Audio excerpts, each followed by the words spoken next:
Զրուցում են կրթության ոլորտի փորձագետ Հայաքվե նախաձեռնության խորհրդի անդամ Ատոմ Մխիթարյանի հետ։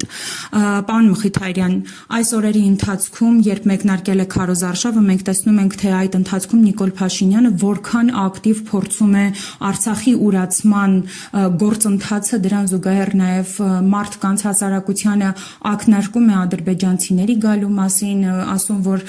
կգնան, ճանապարհը կբացվի եւ այլն,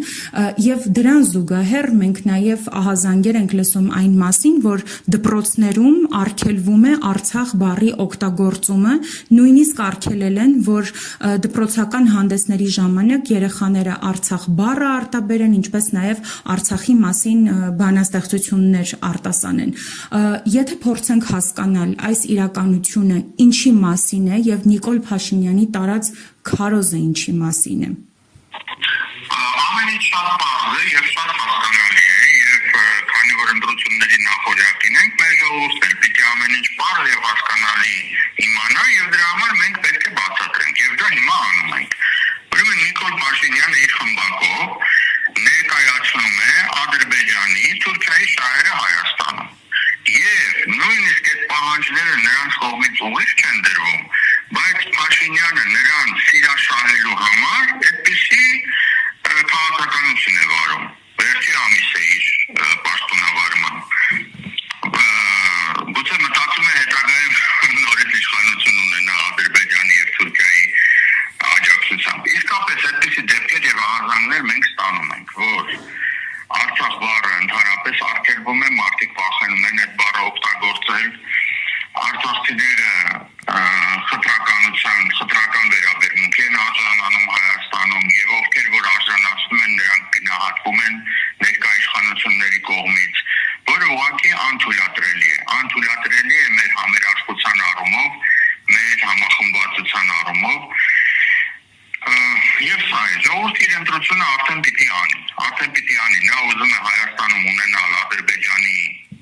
կամակատար իշխանություն, թե իսկապես ազգային իշխանություն։ Պարոն Մխիթարյան, այսինքն նպատակը որն է, ասենք թե արգելեցին Արցախ բառի օգտագործումը, բայց այդ արգելքով չեն կարող չէ մեր հիշողությունից, երազանքներից հանել Արցախը, որովհետև ի վերջո այդ երեխաները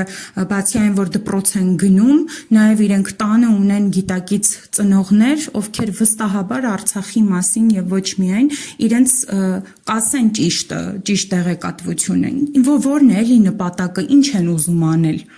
Չի կարելի դա անել, անհնար է, ոչ թե չի անհնար է այդպիսի բան անել, եւ երկրորդ բանը ներկա իշխող խմբակը թող իմանա, որ ինչ որ արգելված է, ինչպես ասում են, արգելված պտուղը քաղցր է լինում։ Մարդիկ ավելի շատ են ձգտելու դա անել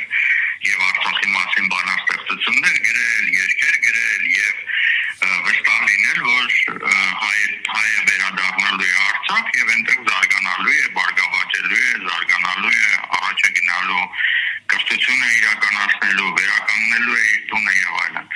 Եվ դրան շատ երկար չի մնացել, ուղղակի պետք չէ այդպես վերաբերվել, որ հեսա Փաշինյանը կարող է վերընտրվի եւ այդ քաղաքականությունը շարունակվի։ Դա վերջին ճիգերն են, նորից եմ ասում, սիրաշահելու Ադրբեջանին, որ տեսեք առանց դեր ասելու, տեսեք ես ինչեր եմ անում։ Բայց դրան մնացել է 1 ամիս, շուտով կավարտվի եւ ամեն ինչ կմնի իր տեղը։ Ես վստահ եմ եւ դրա համար այդպես հանգիստ եմ վերաբերվում։ Պարոն Մխիթարյան, նաև այդ վերջին ճիգերն են այն խախտումները, որոնք Նիկոլ Փաշինյանը քարոզարշավի ընթացքում անում է։ Այսինքն տարբեր խոստումներ է տալիս, չգիտեմ, Պապիկյանին հորդորում է ինչ որ զինվորականի գործից հանել, դա եւս այդ վերջին ճիգերի համատեքստում է տեղավորվում։ Այո, այդ բոլոր խախտումները պիտի արժանանան համապատասխան գնահատականի։ Մենք դրանց մասին հաղորդումներ ենք հիմա պատրաստում եւ ես ներկայացնելու եմ դիտորդական առաքելություն իրականացնող տեղական կազմակերպություններին, շուտով միջազգային կազմակերպությունների ներկայացվելու բոլոր փաստերը արձանագրված